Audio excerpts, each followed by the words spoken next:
Welcome to Nasdaq Trade Talks. I'm Jill Malandrino, Global Markets Reporter at Nasdaq. Joining me for this segment, we have Sadek Wahba, Global Advisory Council member of the Wilson Center and member of the Council on Foreign Relations. His expertise extends to global trade and economic issues, climate-related issues, U.S.-China policy, and infrastructure-related topics. Sadek joins me to discuss the potential ripple effect of the Schumer-Manchin Inflation Reduction Act. Sadek, it's great to have you with us. Welcome to Trade Talks. Pleasure to be with you, Jill. Part of the Inflation Reduction Act creates a green bank. How will it work and why is it important? Yeah, the green bank is very important. But if you take a step back, if the Inflation Reduction Bill is passed, this will truly usher in what I call the infrastructure decade.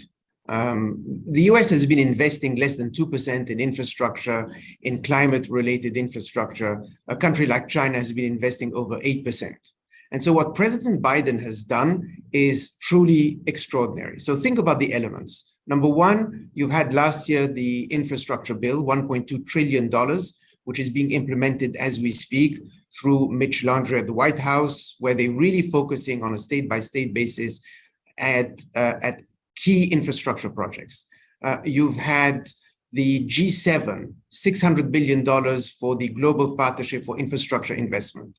You have the CHIPS Act, $280 billion, that will create infrastructure or technology-enabled infrastructure and give us the security that we need for our own domestic infrastructure. And finally, you have $400+ billion through the Inflation Reduction Act, which is really going to help, and it includes, as you mentioned, a $27 billion for a green bank. And what are some of the key investments and impacts the bill is going to have on the economy? So the impact is, I think, tremendous. First of all, the Green Bank has $27 billion. Like many other green banks that were created in the US at the state level, it should be able to leverage that and attract private capital. So for example, Connecticut has a green bank. For every dollar that they've put, they've been able to attract $6 from the private capital. So that's going to be a key element. You're going to have tax credit for manufacturing to be able to reduce their carbon footprint. That's an important element.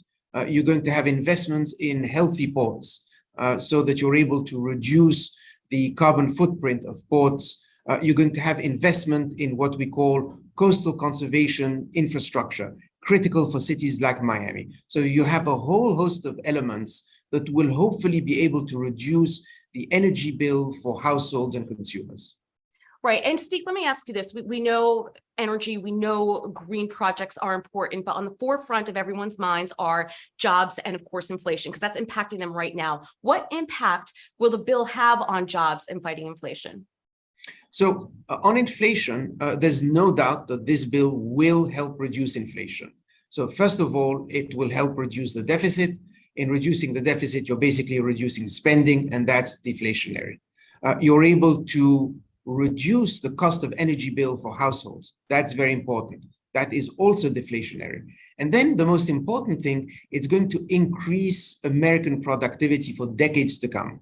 That means for the same unit of production, you're able to basically make it cheaper, more efficiently. That also is going to reduce inflation. Now, is this bill going to take inflation from 9% to 2%? Absolutely not. But that was never the intention of the bill.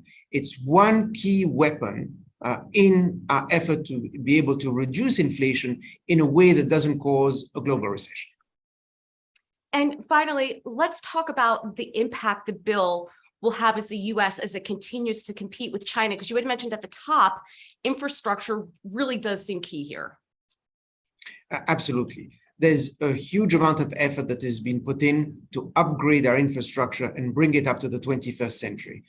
We want to compete with China where we should be competing, but we also want to cooperate with them when we can cooperate.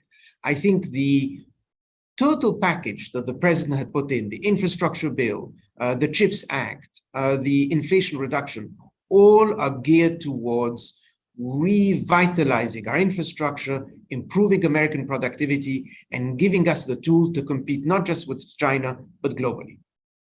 All right, Sadek, we appreciate the insight. Thanks for joining us on Trade Talks. I'm Jill Malandrino, Global Markets Reporter at Nasdaq. Thank you.